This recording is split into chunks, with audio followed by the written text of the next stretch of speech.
Here are 10 different ways that you can make a little bit of additional income without getting a second job.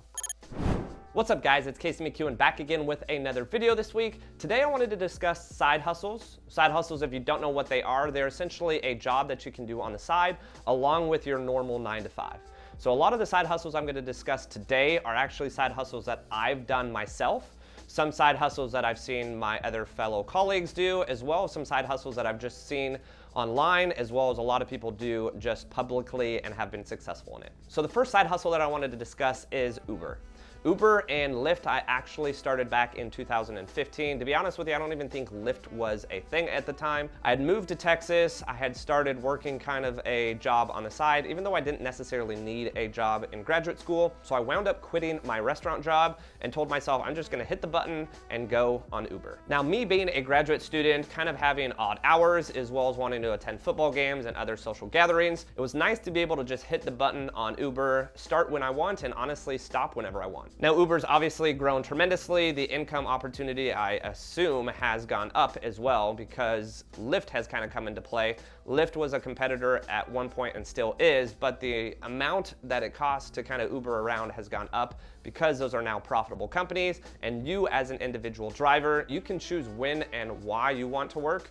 And you can also choose to stop whenever you want as well. Now, this has actually evolved in the last couple of years. Initially, it just started with Uber.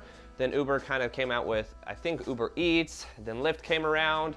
I don't know if there's a such thing as Lyft Eats or not, but Instacart. There's a bunch of different opportunities such as DoorDash or Fiverr, all these different apps that allow you to essentially get in a car that a majority of us have, and if you don't, a minor car cost could be a small expense and also a business write-off, but a small expense to really make a tremendous amount of money if you just do this on the side. I also have someone that I was friends with for a while who was a CPA making a tremendous amount of income and then honestly did Uber for another 20 to 40 hours a week once he got off, including weekends, and that actually helped him acquire more rental properties. I think he has probably 4 or 5 rental properties in the last 5 years now, having moved from LA to Texas. Like I said, Uber is probably my favorite side hustle, the fact that you just hit a button and you can start earning income. It isn't like this next side hustle that I'm going to talk to you guys about that requires a little bit more work before you actually start making some income. So the next side hustle is what we call flipping, and I'm not talking flipping houses. Flipping houses could certainly be a side hustle, but there is a lot of work and a lot of learning that needs to be done in order to be successful in that. What I'm talking about though is going on Craigslist, going on Facebook Marketplace, or going on all these different apps that people are selling their own property or their own individualized items for a fraction of what it likely is worth. You take it, you purchase it, maybe refinish it. I've seen people buy furnishings or different decorations, go in, fix it up a little bit, and then resell it for a significant profit. This is a particular side hustle that I personally haven't done. I know Gary Vee and a lot of the people that follow Gary Vee wind up actually doing this and are quite successful on it. I've also seen people on TikTok kind of go the challenge of, hey, I'm gonna start with this small little item and then get a Tesla. Obviously, that's not entirely possible for the normal individual, but you can kind of see where you can start with something small you get maybe from a garage sale, you turn around and sell it for a profit. And if you continue to do this, you can roll a small amount of money into really a large profit pretty quick. Now, the next side hustle is going to actually require some income.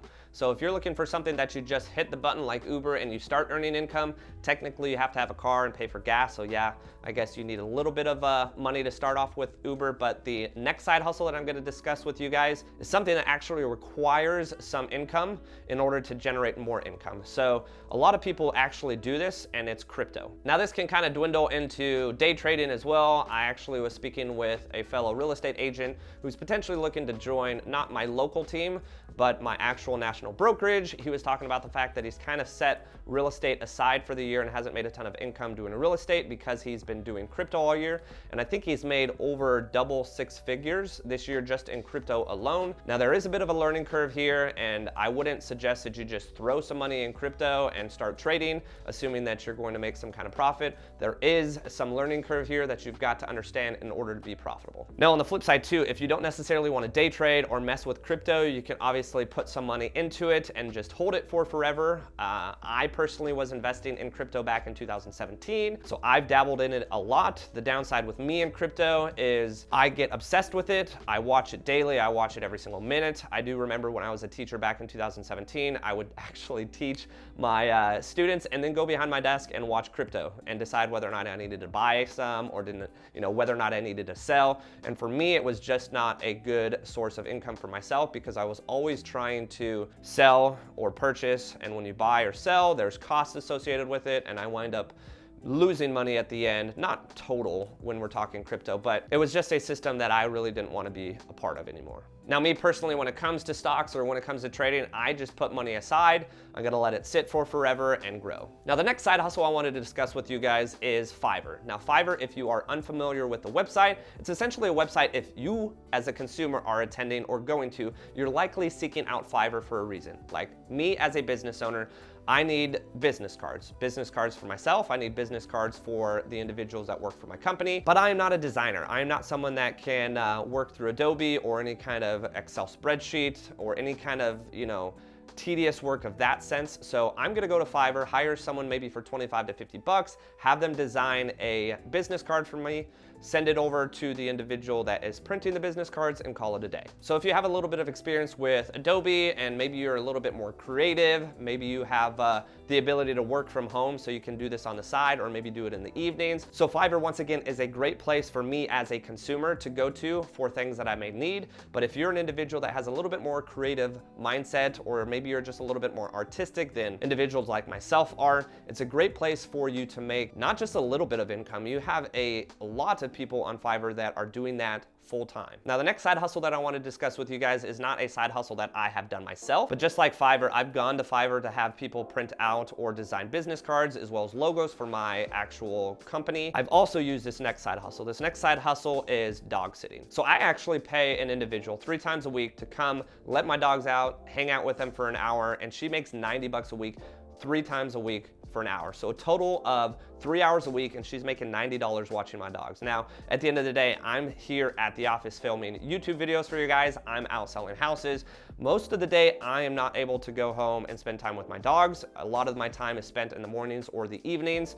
So it allows my dogs to have a little bit of runaround time, a little bit of fun, and it makes me feel a little less bad having them at home a majority of the time. Now, I do have a roommate, so don't feel bad for them. They're out often, but this gives them individualized personal attention. She comes over, plays with them, takes them for walks, also helps train them. So for me, it's something that I've not actually done myself to make income, but I personally right now am paying someone, like I mentioned before, $90 a week for 3 solid hours to hang out with dogs. Now, the next side hustle that I'm gonna discuss, I'm gonna just discuss briefly. I'm not gonna go into too much detail because I have an entire video on that. I'm also doing it now, and I've done it previously, and that's Turo. Now, Turo is a website where I personally have put many of my vehicles on in the past, and I actually currently have one of my vehicles now on it. Essentially what you do is you put your vehicle up. It's similar to Airbnb. You put your vehicle up, people rent it, you make money from your vehicle when someone else is using it, and it really costs you little to nothing. Now, there is cost of the wear and tear on your vehicle, which you have to obviously account for, but it is a tremendous way if you have multiple vehicles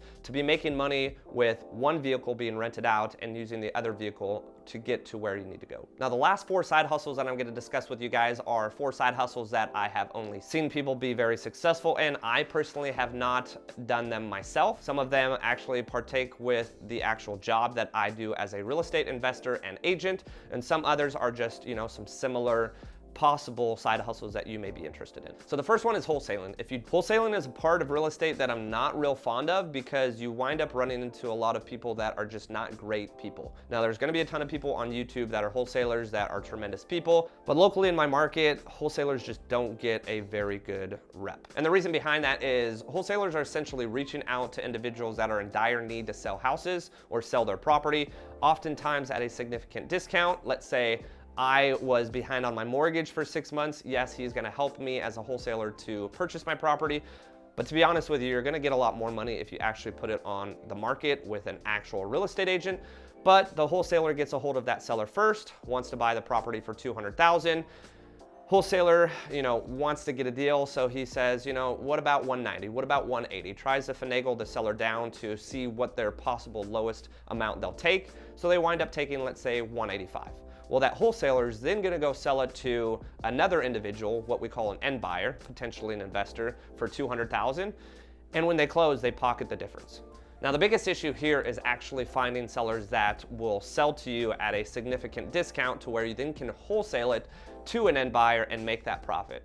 And there's a lot of issues that come along with this, because at the end of the day, our market really across the country is insanely hot right now, and in order to find that absolute steal of a deal, it's becoming more and more difficult. But if you're an individual that is okay with going out and knocking on doors and asking sellers and creating relationships and getting potentially that opportunity, it could be a good side hustle for you. The next is gonna be similar to Fiverr, but it's a virtual assistant or a social media marketing manager. An individual that honestly you're just gonna work from home and help individuals that are really lacking somewhere in their business from the likelihood of your computer or your cell phone. I know people that actually pay a virtual assistant to just post stuff on their Instagram page or post stuff on their Instagram wall or Facebook page. And it honestly doesn't take a lot of work. And these are individuals that are making a good amount of income, likely in a completely different country.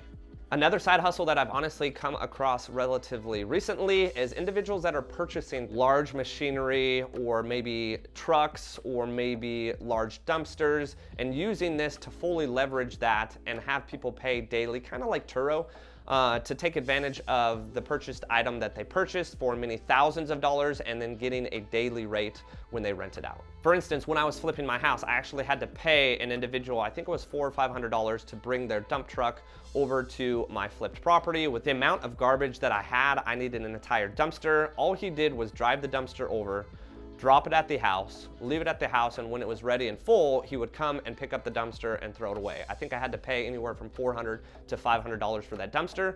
Depending on how long it took me, you know, he may drop it off at 3 p.m. on Wednesday. We get it full by 3 p.m. on Thursday. He didn't do any work. He just drove, dropped it off, came back 24 hours, picked it up, dumped it off, and made $500. Now, obviously there's an initial investment here, but it's an initial investment that you're gonna make that you're probably gonna see an even return pretty quick.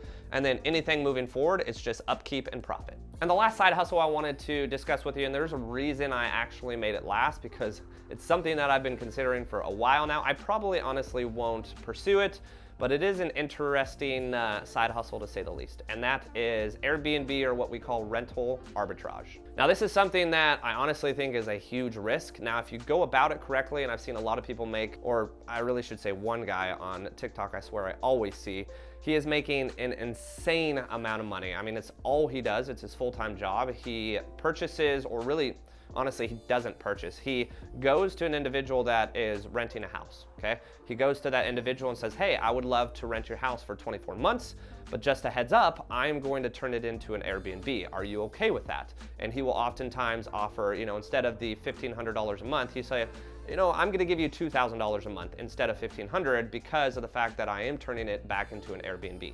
Now, obviously, there's a lot of regulations that are going along with this right now. It's something that's new and something that has really not been thought of. So in terms of the risk versus the reward, me personally, like I said, it intrigues me, but it's not something I probably am going to wind up doing. But it is interesting to see the massive profit that people can have. Let's say that individual winds up paying that landlord $2,000 a month, puts his furnishings into the house, rents it out for the next 24 months. After all expenses, he may be making $3,000 a month. So instead of all the down payment costs, all the additional costs that it would take to purchase the house, granted, you know, he's not getting any appreciation, he is pocketing about $1,000 a month potentially from that property, and it's not even his property. Now, once again, there is a ton of information on rental arbitrage, whether or not to do it, to not do it. It is an interesting topic, and I would be curious to see kind of what happens in the next couple years regarding this, whether or not it gets completely phased out, if it's just kind of something in the interim that people are able to take advantage now and, you know, it'll be illegal down the road, who knows. But at the end of the day, if you're approaching a landlord and you're saying, hey, this is my intent, and they agree and they sign off on it, at the end of the day, that's the landlord's decision, and if they're comfortable with it, go make some money. But that should cover it, guys, for 10 different side hustles. Make sure to let me know down in the comment section below if you are already doing any of these, or if any of these are actually intriguing enough to you that you may consider. As I mentioned before, a couple of these I personally have done, none of them outside of Turo really now I am currently doing, just because of the additional streams of income that I've been able to generate, as well as just how much real estate and YouTube takes out of my daily life. But I'd love to hear if you have any questions on any of the 10 that I did cover, as well as any other questions you may have just about real estate in general. Thanks again for watching, guys. Make sure to like and subscribe. It really does help, and stay tuned for the next video.